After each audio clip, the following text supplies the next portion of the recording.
திருச்சிற்றம்பலம். ஸ்ரீ பரஞ்சோதி முனிவர் அருளிய திருவிளையாடல் புராணம் பாகம் 482 திரு ஆலவாய்க்காண்டம் மண் சுமந்த படலம் பகுதி 99. எம்பிரான் ஸ்ரீமத் மாணிக்கவாசக சுவாமிகள் திருத்தில்லை அடைந்து கனகசபையிலே திருநிருத்தம் புரிகின்ற ஸ்ரீமத் சிவகாமி அம்பாள் சமேத ஸ்ரீமத் சபாநாயக பெருமானை தரிசனம் செய்து கண்டப்பத்து திருவாசகத்தை பாடி அருளுகின்றார். அப்பொழுது அவருடைய நிலைமை திருவாதவூர் அடிகள் இரு கண்களும் இமையாது ஆனந்த பாஷ்பம் பொழிய சந்நிதியிலே வீழ்ந்து தமக்கு தம்மினும் இனிய திருவடிகளை சிரசில் வகித்து கொண்டு வணங்கி எழுந்து நின்று தம் பேரன்பினாலே திருவருள் நிறைய பெற்று கண்டப்பத்து திருவாசகத்தை மனம் கொள்ள பாடி அருளினார். திருவாதவூர் அடிகள் பெருமான் குறைவற்ற கிருபை உடைய திருமூலஸ்தானம் சென்று அங்கே வழிபடுகின்றார். அங்கே சிவலிங்க பெருமானாக விளங்குகின்ற அந்த பரஞ்சோதியை கண்டு தரிசிக்கின்றார். திருமூலட்டானநாதராக திருமூலஸ்தானத்திலே விளங்கும் சிவலிங்க பெருமானாகிய அந்த ஜோதியும் கனக சபையாகிய சிதாகாசத்திலே மகிழ்ந்து திருநிருத்தம் செய்தருளும் சபாநாயகராகிய ஜோதியும் தம்முள் இரண்டற்ற சிவானுபூதியை அடைகின்றார் ஸ்ரீமத் மாணிக்கவாசக சுவாமிகள். அந்த நிலைமையிலே ஆத்ம சேஷ்டைகளெல்லாம் அற்று விழ ஒரு புருஷாகாரமாக அசைவு இல்லாத ஒரு சித்திரம் போன்றவராக நிஷ்டை கூடி எழுந்தருளி இருக்கின்றார் ஸ்ரீமத் மாணிக்கவாசக சுவாமிகள். திருமூலஸ்தான பெருமானும் ஸ்ரீ சபாநாயகரும் தம்முள் இரண்டற்ற சிவானுபூதியை அனுபவிக்கின்றார் என்று இங்கே வருகின்றது. அணுபக்ஷத்து நவந்தரு பேதங்களை அதிஷ்டித்து நின்று பிரேரிப்பதன் காரணமாகவே சம்புபக்ஷத்து நவந்தரு பேதம் கொள்ளப்பட்டனவே அன்றி சிவஞானிகள் சம்புபக்ஷத்தில் மெய்யுணர்வால் நோக்கும்போது எல்லாம் ஒன்றே ஆகலின் குன்றாத அருள் மூலம் திகழ் குறியாகி நின்ற அந்த சுடரும் திருமூலஸ்தான சுடரும் மன்றாகிய வெளியூடு மகிழ்ந்தாடிய ஒளியும் ஒன்று என்று அருளுகின்றார். நவந்தரு பேதம் ஏகநாதனே நடிப்பன் கண்டாய் என்பது ஞானசாத்திர வாக்கு. அப்படி எம்பிரான் ஸ்ரீமத் மாணிக்கவாசக சுவாமிகள் நிஷ்டை கூடி அசைவர நிற்கின்ற அந்த தருணத்திலே கருமையான கூந்தலை உடைய சிவகாமி அம்மை சமேதராகிய சபாநாயகருக்கு மனம் வாக்கு காயங்களினால் செய்யும் வழிபாட்டையும் எம்பிரான் ஸ்ரீமத் மாணிக்கவாசக சுவாமிகள் மறந்து அறிவால் நேரே தரிசனம் செய்து அசைவற்று நிற்கின்றார். அறிவிலே அசைவற்று நிற்கவே அவர்தம் திருமேனியும் அசைவற்று நிற்கின்றன. திருக்கரங்கள் திருப்பாதங்கள் கரச்சரணாதி அவயவங்களும் நிஷ்கம்பமாயின. கண்களும் கூட சிறிதும் இமைக்காமல் இருக்கின்றன.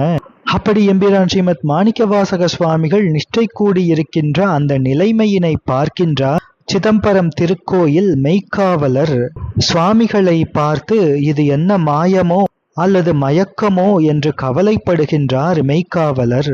இது மணிமந்திர ஔஷதங்களினாலே தீராததொரு மயக்கமோ என்று கவலைப்பட்ட திருக்கோயில் காவலாளர் சுவாமிகளை கனகசபையிலிருந்து வெளியே எழுந்தருளச் செய்வோம் என்று சுவாமிகளுக்கு அருகே சென்று சுவாமிகளை அழைக்கின்றார்.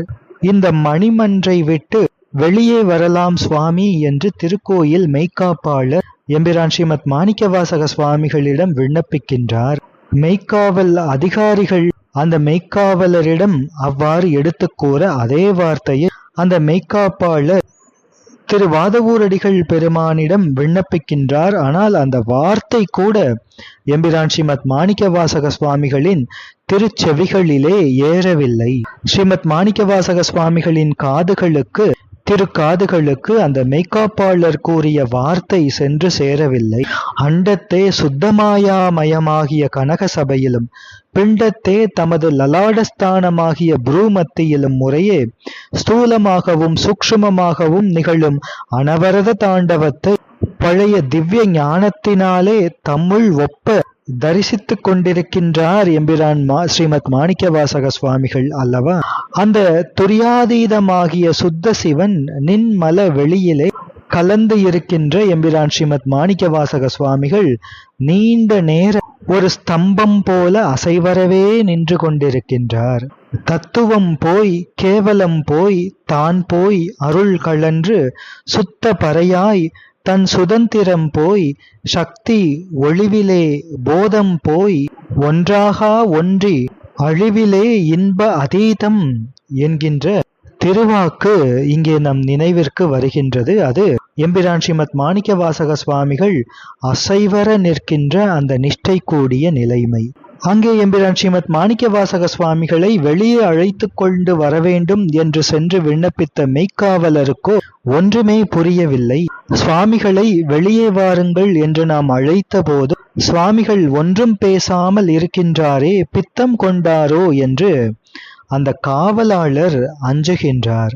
அப்படி அந்த மெய்க்காவலர் மிகவும் அச்சம் கொண்டு வருந்துகின்ற போது இறந்த உடம்பின் உள்ளே மீளவும் உயிர் வந்து பொருந்துவது போல எம்பிரான் ஸ்ரீமத் மாணிக்கவாசக சுவாமிகள் தாமே அஞ்சலியாக குவிந்த தம்முடைய அந்த செந்தாமரை மலர் போலும் திருக்கரங்களை சிரசின் மேலே வைத்து சிவசிவ போற்றி என்று அருளினார் ஸ்ரீமத் மாணிக்கவாசக சுவாமிகள்.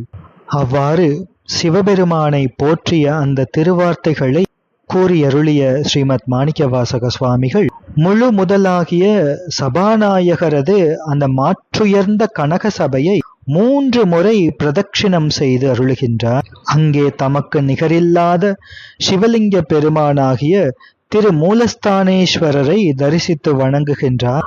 அங்கே அகிலலோக ஜனனியுமாகிய உமையம்மையினது திருவடிகளையும் அன்போடு தரிசித்து வணங்குகின்றார். அவ்வாறு உமா பார்வதி சமேத திரு மூலஸ்தானேஸ்வரரை தரிசித்து வணங்கி அதன் பின்னர் பொன்மயமாய் விளங்குகின்ற அந்த ஆலயத்தை வலம் வந்து வணங்கி சிதம்பரத்திற்கு அருகிலே இருக்கின்ற திருப்புலீஸ்வரம் என்ற திருத்தலத்திற்கு எம்பிரான் ஸ்ரீமத் மாணிக்கவாசக சுவாமிகள் எழுந்தருளுகின்றார். திருப்புலீஸ்வரம் என்கின்ற திருத்தலம் வியாக்கிரபாத முனிவரின் ஆன்மார்த்த லிங்க பூஜை செய்த திருஸ்தானம். சிதம்பரத்திலே வியாக்கிரபாத பதஞ்சலி முனிவர்களின் பொருட்டு திருநடன தரிசனம் செய்தருளினார் ஸ்ரீமத் சபாநாயகர் என்பது திருவரலாறு. அதன்படி வியாக்கிரபாத பதஞ்சலி முனிவர்கள் தில்லைக்குள் எழுந்தருளிய போது அவர்கள் இருவரும் ஆன்மார்த்த லிங்க பூஜை செய்த ஸ்தலங்கள் தில்லைக்கு அருகிலேயே இருக்கின்றன. அவற்றிலே வியாக்கிரபாத முனிவர் ஆன்மார்த்த லிங்க பூஜை செய்த திருஸ்தலம் திருப்புலீஸ்வரம் என்கின்ற ஸ்தலம். பதஞ்சலி முனிவர் ஆன்மார்த்த லிங்க பூஜை செய்த திருத்தலம் திரு நாகேஸ்வரம் என்கின்ற திருத்தலம். இரண்டுமே தில்லையின் எல்லையிலே இருக்கின்றன. அப்படிப்பட்ட வியாக்கிரபாத முனிவர் பூஜித்த திருப்புலீஸ்வரம் திருத்தலத்திற்கு எம்பிரான் ஸ்ரீமத் மாணிக்கவாசக சுவாமிகள் எழுந்தருளுகின்றார். அந்த திருப்புலீஸ்வரத்திலே தம் மெய் அன்பர்களுக்கு வேண்டிய வரங்களை பிரசாதித்து அருளும் பொருட்டு சிவலிங்க திருமேனி கொண்டு வெளிப்பட எழுந்தருளியிருக்கின்ற சிவபெருமானது செந்தாமரை மலர் போலும் திருவடிகளை தரிசித்து வணங்குகின்றார் எம்பிரான் ஸ்ரீமத் மாணிக்கவாசக சுவாமிகள். அதன் பின்னர் பதஞ்சலி முனிவர் ஆன்மார்த்த லிங்க பூஜை செய்த திரு நாகேஸ்வரத்துக்கு எழுந்தருளி அங்கே எழுந்தருளி இருக்கும் சிவபெருமானினுடைய திருவடிகளை தரிசித்து வணங்கி அவ்விடத்திலிருந்து நீங்கி பின்னர் திருத்தமாகிய தில்லைவாழ் அந்தணர்கள் வசிக்கின்ற கனகசபையை சூழ்ந்து இருக்கின்ற திருவீதியிலே திருத்தில்லை சிதம்பரம் திருநகரத்து திருவீதிகளிலே எம்பிரான் ஸ்ரீமத் மாணிக்கவாசக சுவாமிகள் திருவீதி வலம் வருகின்றார்.